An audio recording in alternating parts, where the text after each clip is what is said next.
Hi friends, ആരും അധികം try ചെയ്യാത്ത ഒരു മാങ്ങ രസത്തിൻ്റെ റെസിപ്പിയാണ്. ഇതിനായി നമ്മൾ കുക്കറിലേക്ക് കഷ്ണങ്ങളാക്കി മുറിച്ചിരിക്കുന്ന മാങ്ങയും ഒരു തക്കാളിയും ഒരു പച്ചമുളകും ചെറിയൊരു കഷ്ണം പുളിയും മഞ്ഞളും ഉപ്പും ചേർത്ത് കുക്കറിൽ ഒറ്റ വിസിൽ കേൾപ്പിക്കുന്നുണ്ട്.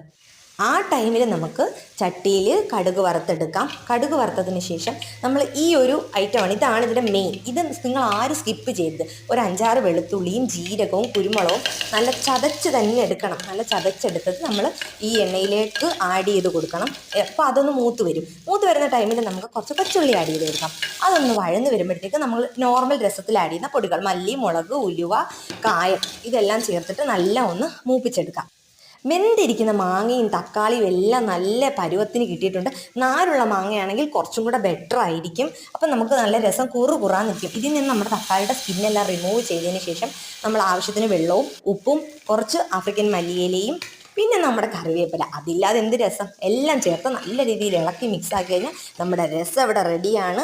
നമ്മൾ ആരും ഇതുവരെയ്ക്കും ട്രൈ ചെയ്ത് നോക്കി ഒരു ടേസ്റ്റേ ഇല്ല. എല്ലാവരും ട്രൈ ചെയ്ത് നോക്കണം. ഈ രസം ഉണ്ടെങ്കിൽ വേറെ ഒരു കറിയും വേണ്ട. അപ്പോൾ ബൈ.